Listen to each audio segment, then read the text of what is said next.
Assalamualaikum warahmatullahi wabarakatuh. Perkenalkan, saya Anggi Komalasari dengan NIM 555123018 dari kelas C semester 3 MK Statistika Ekonomi dan Bisnis Lanjutan dengan dosen Bapak Firly Agus Setiawan Safab SEMM. Di sini saya akan mengolah hasil data penelitian saya menggunakan uji heterokedastisitas dengan uji Glasser. Sebelum kita langsung mengolah datanya, kita harus tahu dulu nih tujuan dari uji Glasser tersebut itu apa. Nah, di sini tujuan uji ini adalah untuk menguji apakah dalam model regresi terjadi ketidaksamaan varian dari residual satu pengamatan ke pengamatan yang lain. Nah, dasar pengambilan keputusannya itu ada nilai signifikasi. Jika lebih dari 0,05, maka tidak terjadi gejala heterokedastisitas. Dan jika nilai signifikasi kurang dari 0,05, maka terjadi gejala heterokedastisitas. Di sini data penelitian yang saya miliki itu ada populasi sejumlah 80 responden dengan X1-nya workforce management, X2-nya total quality management, dan variabel Y-nya ada efisiensi operasional. Lalu kita ke aplikasi SPSS-nya. Kebetulan yang saya miliki aplikasi SPSS versi 26. Lalu kita ke data view, kita ke variable view, name, X1, X2, dan Y. Lalu desimalnya kita nolkan semua. Di sini label itu nama variabel yang kita miliki. Di sini saya punya workforce management. Lalu ada total quality management. Dan Y-nya itu efisiensi operasional. Lalu kita measure-nya scale semua. Pindah ke data view. Nah, di sini sudah ada nih X1, X2, dan Y. Kita ke Excel, kita ke data yang kita miliki total datanya.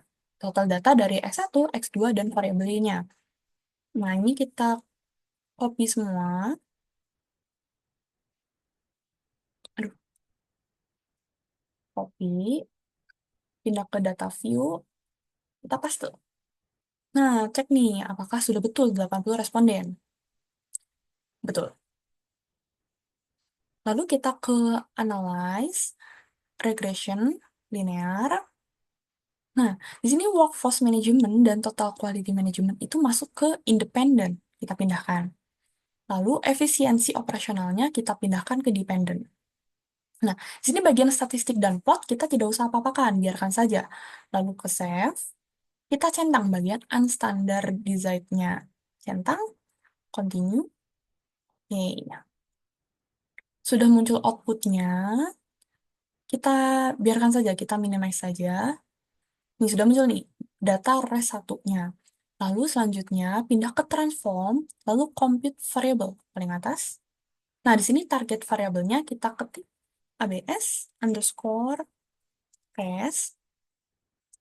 Lalu di sini function grupnya kita ketik all. Lalu ABS. Nah, di sini udah muncul. Lalu pindahkan ke atas. Nah, di sini numeric expressionnya bagian tanda tanya nih. Itu kita pakai unstandardized-nya yang tadi, res. Kita pindahkan. Sudah. Lalu kita oke. Nah, ini muncul lagi nih outputnya. Kita simpan saja, kita minimize saja lagi. Nah, sudah muncul nih bagian data abs res-nya. Ini yang kita perlukan. Kita balik lagi ke analyze, lalu regression, linear. Nah, ini bagian dependent. Kita bagian efisiensi operasionalnya kita balikin lagi ke sebelah kiri. Klik, pindahkan lagi. Kita pakai yang data ABS res-nya. Pindahkan ke dependent. Nah, statistik dan plot kita biarkan saja. Lalu bagian save, kita uncentang. Kita tidak centang lagi bagian standar design-nya. Kita tidak centang lagi. Lalu continue. Oke. Nah, ini dia output yang kita butuhkan. Nih, itu sudah muncul. Nah, kita butuh di bagian tabel koefisien. Kita copy dulu. Nah, di sini kita pakai yang bagian signifikasi nih.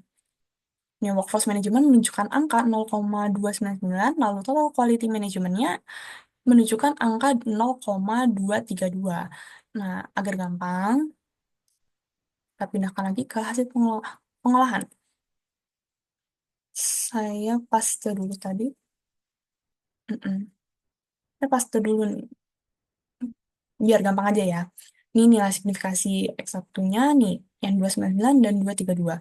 Berarti 0,299, lalu variabel X2-nya dan 0,232. Ini kita hapus saja.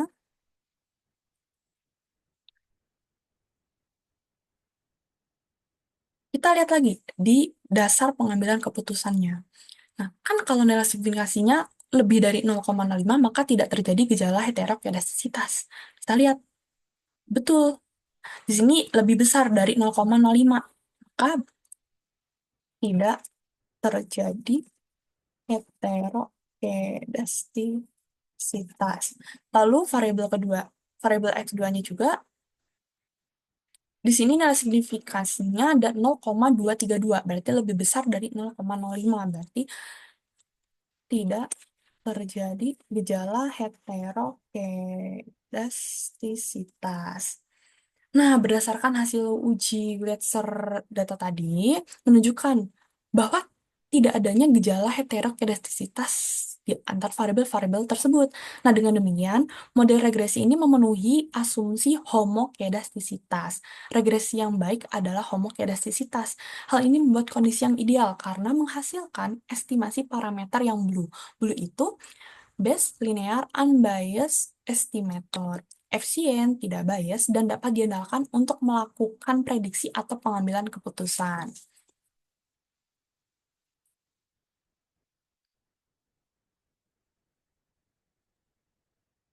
Nah, sekian dari saya.